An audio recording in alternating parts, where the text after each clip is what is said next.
Ryan lived on the streets of Atlanta, Georgia.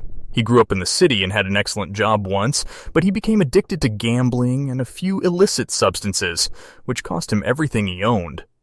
Before we continue, please take some time to subscribe to Dailydose, like, and share this video with your friends. Ryan's parents had passed years earlier, so he had no other family and soon became homeless. Every once in a while, he found valuable things he traded for a few bucks or food.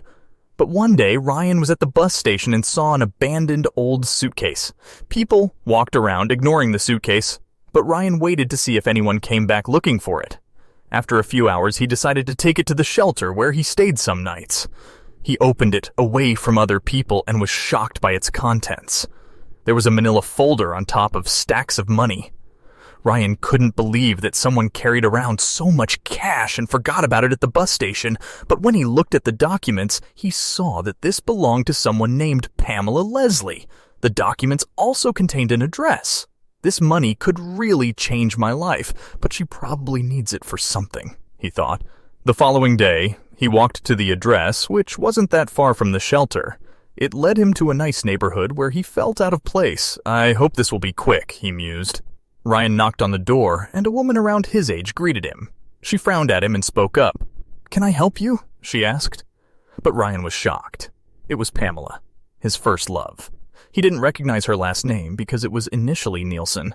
She hadn't aged a day since high school, while he looked like a complete mess. "Pamela," he exclaimed dreamily. "Do I know you?" She sneered at him. "It's me, Ryan, from Grove High School, remember? We went to prom together," he explained.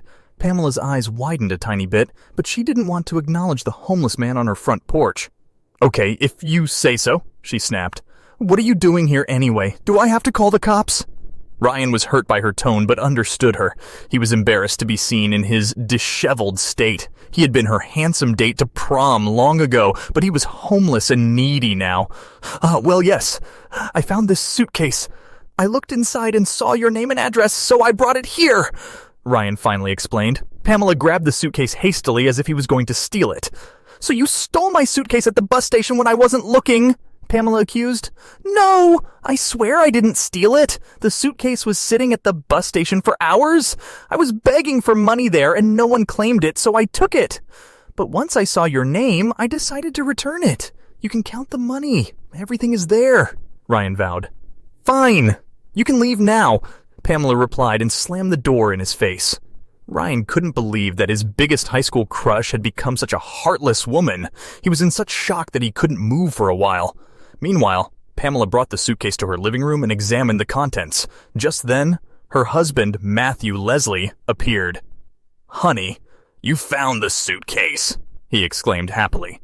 They had inherited the money from a relative who hated banks, hence all the cash. Matthew wanted to use it to pay off their house. Yes, someone brought it," Pamela answered dismissively. "Who?" "A bum I went to high school with. God, I had horrible taste in men," she replied. "Oh, well, life happens. Did you offer him a reward or some hot chocolate at least for doing this favor?" Matthew questioned. "No, why would I do that? Are you crazy?" Pamela argued. "Pamela, come on, it was a nice gesture. That means this person is good at heart," Matthew said and rushed to the front door. Pamela followed him, thinking he was truly crazy. When Matthew opened the door, Ryan was still within his view, walking away. "Hello," he called out, and Ryan turned at the sound of his voice. "I'm Matthew Leslie, Pamela's husband. Please come in." Ryan didn't know what to do at first, but he stepped back and walked towards the Leslie's doorstep.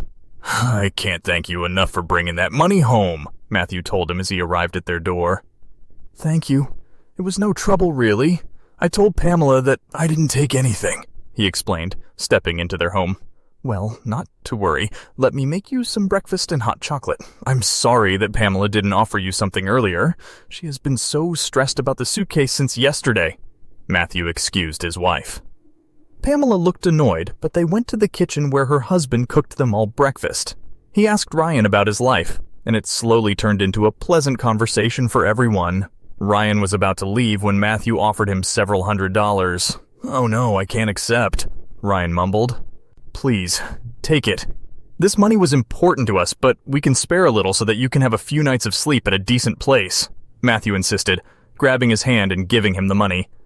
"Well, thank you so much. Have a nice day." Ryan said, and started to walk away when Matthew called him. Hey man, do you want a job? It's not the best pay, but I work for a construction company. I could put a word in and get you a job, he offered. Ryan agreed immediately. A few months later, he was back on his feet with a brand new haircut and renting his first apartment in years. Ryan also knew that it was all because he had returned the money like a good citizen. There's something to say about good karma, he thought.